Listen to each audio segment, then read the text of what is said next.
আল্লাহ আমাকে যত খুশি সাজা দিও, কিন্তু মহেশ আমার তেষ্টা নিয়ে মরেছে। তার চোরে খাবার এতটুকু জমিয়ে কেউ রাখেনি যে তোমার দেওয়া মাঠের ঘাস, তোমার দেওয়া তেষ্টার জল তাকে খেতে দেয়নি। তার কসুর তুমি যেন কখনো মাফ করো না।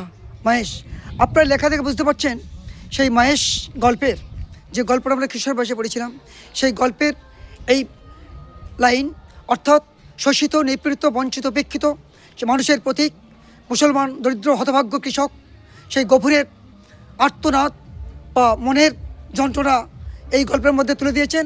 আর এই শরৎচন্দ্র কুঠি, তার এই কুঠি গেটের সামনে এটাই রয়েছে। তো মহেশ গল্পটা আমরা দিয়েই এই বাড়ির প্রবেশদ্বার।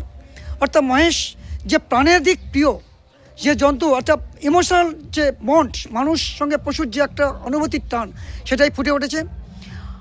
একদিকে শোষিত, নিপীড়িত, বঞ্চিত মানুষের কান্না, অপরদিকে শোষক আর তর্করত্নের মতো লোভী ব্রাহ্মণের লোভ, এগুলো ফুটে উঠেছে সেই গল্পে। যারা পড়েছেন তারা বুঝতে পারবেন।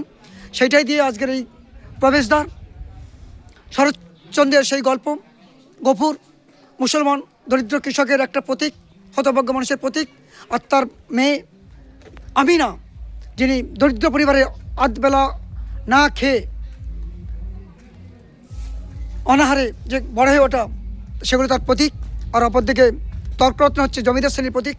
সেগুলো সুন্দর করে তুলে ধরেছে গেটের সামনে। এই হচ্ছে শরৎচন্দ্রের বাড়ি। আর এই ঘুরতে এসে খুব ভালো লাগলো, আপনাদের সঙ্গে শেয়ার করলাম। ভালো থাকবেন, থ্যাংক ইউ।